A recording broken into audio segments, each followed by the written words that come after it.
తెలుగు రాష్ట్రాల్లో జేడీ అంటే ఇట్టే గుర్తుకొచ్చే పేరు లక్ష్మీనారాయణ. ఆయన ఇంటి పేరు కంటే ఐపీఎస్ అధికారిక కంటే సిబిఐ జాయింట్ డైరెక్టర్గా విధులు నిర్వహిస్తూ లక్ష్మీనారాయణ ఇంటి పేరు జేడీగా మారిపోయింది.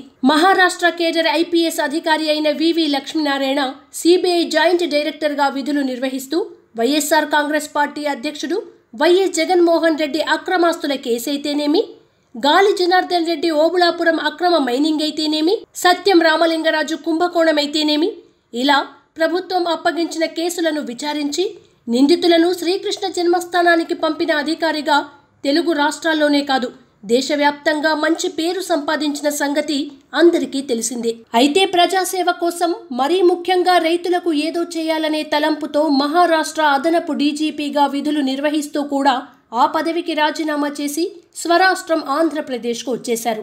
ఆ తర్వాత రాష్ట్రంలోని 13 జిల్లాల్లో ఆయన సుడిగాలి పర్యటనలు జరిపారు. ఆ క్రమంలో ఆయన రైతులతో భేటీ అయి వారి సమస్యలతో పాటు వారు ఎదుర్కొంటున్న సవాళ్లను సైతం అడిగి తెలుసుకున్నారు. ఆ తర్వాత ఆయన జేడీ పదం వచ్చేలా కొత్త పార్టీ స్థాపిస్తారంటూ ప్రచారం కూడా జరిగింది. అంతేకాదు ఆయన ఐఏఎస్ విశ్రాంత అధికారి లోక్ సత్తా పార్టీ వ్యవస్థాపకుడు ఎన్ జయప్రకాష్ నారాయణ పార్టీలో చేరతారంటూ మీడియాలో వార్తలు గుప్పుమన్నాయి. ఆ తర్వాత ఆయన ఎక్కడా కనబడలేదు. కానీ ఇటీవల పాక్ ఆక్రమిత కాశ్మీర్లోని బాలాకోట్లో భారత సైన్యం మెరుపు దాడులు చేసింది. ఈ నేపథ్యంలో దీనిపై జేడీ విశ్లేషణలు చేశారు. అయితే తాజాగా జేడీ టీడీపీ కండువా కప్పుకుంటున్నారంటూ ప్రచారం జోరుగా సాగుతుంది. అంతేకాదు ఆయన విశాఖ జిల్లా భీమిలి నియోజకవర్గం నుంచి సైకిల్ పార్టీ అభ్యర్థిగా బరిలో దిగనున్నారంటూ కూడా టాక్ వైరల్ అవుతోంది. దీంతో తెలుగు రాష్ట్రాల్లో జేడీ అంశం తాజాగా చర్చనీయాంశమైంది. అంతేకాదు ఇటీవల భీమిలి అసెంబ్లీ సీటుకు తీవ్ర పోటీ నెలకొంది. అది కూడా సైకిల్ పార్టీలోని ముఖ్య నేతలైన మంత్రి గంటా శ్రీనివాసరావు, అనకాపల్లి ఎంపీ అవంతి శ్రీనివాస్.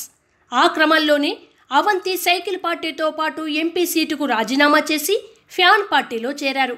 ఆ తర్వాత భీమిలి నుంచి సైకిల్ పార్టీ తరపున గంట, ఫ్యాన్ పార్టీ తరపున అవంతి పోటీ చేస్తారంటూ సదరు నియోజకవర్గ ప్రజలు ఫిక్స్ అయిపోయారు.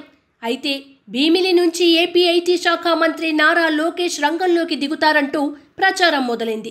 అక్కడ నుంచి పోటీ చేద్దామనుకుంటున్న గంటాను విశాఖ లేదా అనకాపల్లి సీటు కేటాయించాలనే తలంపుతో సైకిల్ పార్టీ అధిష్టానం ఉన్నట్లు సోషల్ మీడియాలో వైరల్ అయింది. అయితే తాజాగా భీమిలి నుంచి జేడీని దింపితే బాగుంటుంది అనే ఆలోచన సాక్షాత్తు మంత్రి గంటాకే వచ్చినట్లు సమాచారం. ఆ క్రమంలోని ఆయనే స్వయంగా జేడీ ఇంటికి వెళ్లి సైకిల్ ఎక్కాలని ఆహ్వానించినట్లు తెలుస్తోంది. ఎందుకంటే వైఎస్ఆర్ కాంగ్రెస్ పార్టీ ఏపీలో అధికారంలోకి రావడంతో పాటు భీమిలి నియోజకవర్గాన్ని కూడా ప్రతిష్టాత్మకంగా తీసుకుంది. అంతేకాదు ఈ నియోజకవర్గంలో గెలుపు కోసం సామధాన దండోపాయాలను ప్రదర్శించేందుకు సిద్ధపడినట్లు నిఘా వర్గాల ద్వారా పార్టీలోని పెద్దలకు సమాచారం అందింది. దాంతో రంగంలోకి దిగిన గంట లోకేష్ ను తప్పించి ఆ నియోజకవర్గం నుంచి వైఎస్ జగన్ పరోక్ష ప్రత్యర్థి అయిన జేడీని రంగంలోకి దింపితే ఎలా ఉంటుందో ఆలోచించాలని సీఎం చంద్రబాబు వద్ద చర్చించినట్లు తెలుస్తోంది. ఆ క్రమంలోనే ఆగ మేఘాల మీద జేడీతో గంట భేటీ అయ్యి సైకిల్ ఎక్కాలని కోరారు.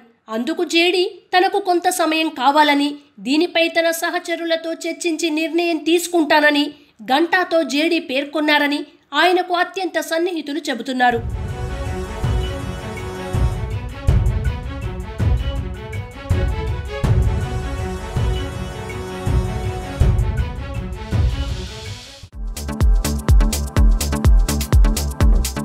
Please subscribe New Waves